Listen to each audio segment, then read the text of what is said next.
हर 5 साल में लोकतंत्र का सबसे बड़ा त्योहार आता है, चुनाव। लेकिन क्या आपको पता है इस त्योहार में कुछ लोग सौदेबाजी भी करते हैं? जी हाँ, वोट खरीदे जाते हैं 500 रुपए, एक शराब की बोतल या कभी कभी सिर्फ एक वादा। आज मैं आपको दिखाने वाला हूँ कि वोट खरीदने का सिस्टम असल में काम कैसे करता है और ये क्यों हमारे लोकतंत्र के लिए सबसे बड़ा खतरा है। शैलेश एक्सप्लेन, सच की बात साफ शैलेश एक्सप्लेन, वेन्यू से बच जाओ, सच को पहचान लो, इंडिया की real change. Shailesh explain, Shailesh explain, देश को समझा दे। शैलेश एक्सप्लेन, सच। वोट खरीदने का तरीका। चुनाव से कुछ महीने पहले हर पार्टी ग्राउंड एक नेटवर्क बनाती है। इनमें शामिल होते हैं स्थानीय नेता, पंचायत स्तर के कार्यकर्ता और एजेंट। इनका काम होता है यह पहचानना कि कौन कौन से लोग प्रभावित किए जा सकते हैं। फिर शुरू होती है डेटा गेम। वोटर लिस्ट निकाली जाती है, हर घर की आर्थिक स्थिति और जातीय पहचान तक रिकॉर्ड बनाया जाता है। इसके बाद तय होता है किसको पैसे देना है, किसको गिफ्ट और किसको सिर्फ डर दिखाना है। असली डील कैसे होती? अब सबसे दिलचस्प हिस्सा, पैसे पहुंचता कैसे है। नेता सीधे नहीं देते, पैसे जाते हैं एजेंटों के पास, जिन्हें बोला जाता है किट बांट दो। इन किट्स में कभी 500, 1000, कभी राशन और कभी शराब की बोतलें होती हैं। कुछ जगह पर नकली एनजीओ या पार्टी वॉलंटियरी के नाम पर रात भर घर घर जाकर डिस्ट्रीब्यूशन ड्राइव चलती है। और हाँ, वोट की कीमत एक जैसी नहीं होती। किसी इलाके में 200 रुपए तो कहीं 2000 तक। ये सब डिमांड सप्लाई पर चलती है। सबूत और डेटा। इलेक्शन कमीशन के चुनाव में लिखा है कि 2024 के चुनाव में 3000 करोड़ से ज्यादा नगद जब्त किया गया।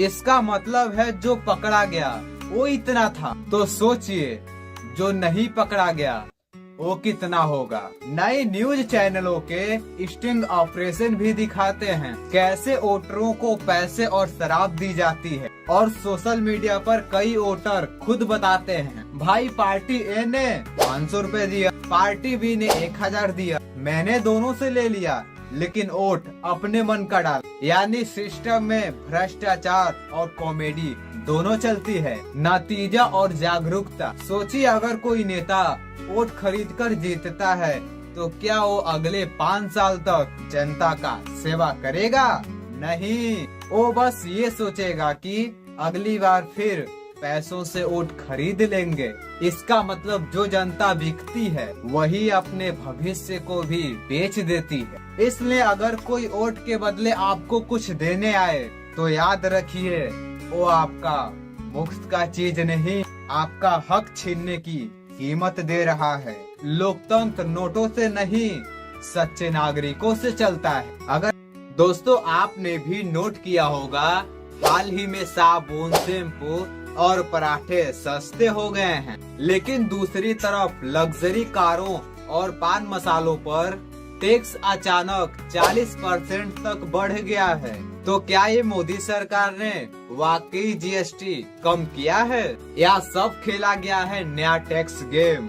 आज के इस वीडियो में हम जानेंगे आखिर किन चीजों पर जीएसटी घटाई गई, किन पर बढ़ाई गई और ये आम आदमी के जेबों पर क्या असर डालने वाली हैं। जीएसटी यानी गुड एंड सर्विस टैक्स, जिसे मोदी सरकार ने 1 जुलाई 2017 को लागू किया था। इसका मकसद था एक देश, एक टैक्स, एक बाजार। मतलब पूरे भारत में हर सामान और हर सेवा पर एक समान टैक्स। अब 2025 में मोदी सरकार ने इस टैक्स सिस्टम में बहुत बड़ा बदलाव किया है। पुराने स्लैब 5%, 12%, 18% और 28% को बदलकर अब सिर्फ स्लैब रह गए हैं 5%, 18% और 40%। जीएसटी कहाँ घटा है? अब जरूरी चीजें हुई सस्ती। मोदी सरकार ने रोजमर्रा की जरूरी चीजों पर जीएसटी घटाया है ताकि आम आदमी को थोड़ा राहत मिल सके।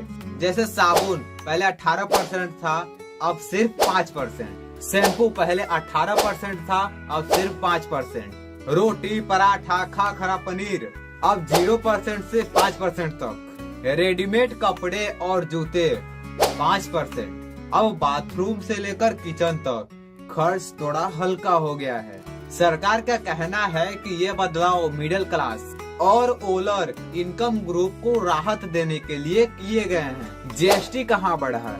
अब देखते हैं वह सामान जिन पर जीएसटी बढ़ाया गया। लग्जरी कारें और एसयूवी पर अब 40% जीएसटी। तंबाकू, पान मसाला अब 40% जीएसटी। विदेशी शराब और इम्पोर्टेंट आइटम्स पर 40% जीएसटी। हाई एंड गैजेट्स, महंगे मोबाइल फोन पर 18% से 28% तक जीएसटी। सरकार का तर्क है हम जरूरी चीजों को सस्ता करना चाहते हैं और लग्जरी वस्तुओं पर टैक्स बढ़ाना चाहते हैं ताकि टैक्स रेवेन्यू बैलेंस बना रहे, ताकि अगली बार मित्रों वोट चोरी करने की जरूरत ना पड़े। क्यों किया गया यह बदलाव? मोदी सरकार के मुताबिक इस बदलाव के 3 बड़े कारण हैं। मुद्रास्फीति, इन्फ्लेशन को काबू में रखना, रोजमर्रा की चीजें सस्ती करके जनता पर दबाव कम किया गया। टैक्स सिस्टम को आसान बनाना, पुराने 12% और 28% स्लैब हटा दिए गए ताकि बिजनेस को कम झंझट हो। राजस्व संतुलन बनाए रखना, लग्जरी आइटम्स से टैक्स लेकर गरीब वर्गों को राहत देना। आम जनता पर असर, सकारात्मक असर, रोजमर्रा के प्रोडक्ट्स सस्ते होंगे, मिडिल क्लास को थोड़ी राहत मिलेगी। जीएसटी फाइलिंग प्रोसेस और आसान हो सकता है। अब सुनो नकारात्मक असर। महंगे गैजेट्स, कार और लग्जरी आइटम्स महंगे हो जाएंगे। छोटे व्यापारियों को फिर से सिस्टम बदलने की परेशानी झेलनी पड़ेगी। अब जानते हैं राजनीतिक और पब्लिक रिएक्शन। कांग्रेस का कहना है मोदी सरकार चुनाव से पहले जनता को सस्ती चीजें दिखाकर उसका फायदा उठाना चाहती है। वहीं बीजेपी का जवाब है ये पॉलिटिक्स नहीं, पब्लिक सर्विस है। सोशल मीडिया पर भी 2 तरह के रिएक्शन देखने को मिले।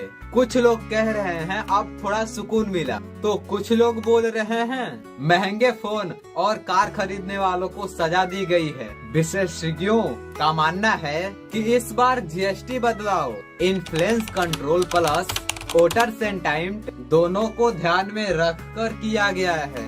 अगर ये मॉडल सफल हुआ तो अगले साल तक पेट्रोल और डीजल को भी जीएसटी के दायरे में लाया जा सकता है, जो कि एक ऐतिहासिक कदम होगा। तो तुमने सुना है कि मोदी जी ने भारत का अर्थव्यवस्था बदल दी। नोटबंदी, जीएसटी, स्टार्टअप इंडिया, हर जगह बड़े बड़े वादे। लेकिन क्या ये वादे सच में आम जनता के लिए काम आए या सिर्फ प्रचार का हिस्सा रहे?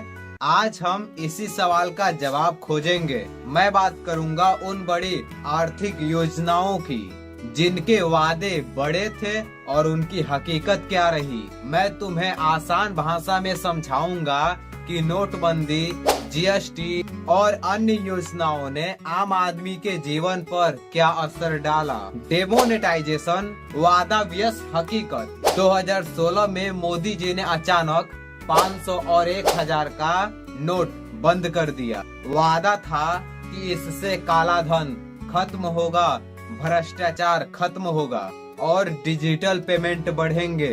हकीकत यह रही कि कई लोगों की बचत बैंक में फंस गई और लोग लंबी लाइनें लगाकर नोट बदलने गए। छोटे व्यापारी और मजदूर बहुत प्रभावित हुए।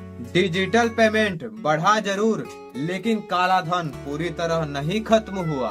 तो नोटबंदी ने वादा पूरा किया या केवल जनता को परेशानी में डाला? यह सवाल अभी भी बना हुआ है। जीएसटी सरल कर या डिजिटल नियम? 2017 में जीएसटी लागू किया गया। वादा था कि टैक्स सरल होगा, सबका पैसा सरकार तक पहुंचेगा। हकीकत यह रही कि बड़े उद्योगों के लिए यह फायदेमंद था, लेकिन छोटे व्यापारियों के लिए कागजी कार्रवाई बढ़ गई। कई बार सिस्टम क्रैश हो गया जिससे लोग परेशान हुए। टैक्स दरें कई चीजों पर बढ़ गईं और आम आदमी पर असर पड़ा। तो जीएसटी ने वादे तो पूरे किए लेकिन कठिनाइयाँ उतनी ही रही। स्टार्टअप इंडिया और मेक इन इंडिया, वादा व्यस हकीकत। मोदी सरकार ने स्टार्टअप इंडिया और मेक इन इंडिया जैसे बड़े वादे किए। नई नौकरियां, निवेश बढ़ाना और उत्पादन बढ़ाना। हकीकत यह रही कि कुछ बड़े शहरों में यह योजनाएं सफल रही। छोटे शहरों और ग्रामीण इलाकों में इसका असर बहुत कम दिखा। निवेश बढ़ा जरूर लेकिन नौकरियां उतनी नहीं बनी जितनी वादा किया गया। तो सवाल यही है, क्या यह वादे सिर्फ प्रचार के हिस्सा थे या सच में बदलाव लाए? आम जनता पर असर, इम्पैक्ट ऑन कॉमन पीपल। नोटबंदी, जीएसटी और अन्य योजनाओं ने आम आदमी की जिंदगी पर अलग अलग असर डाला।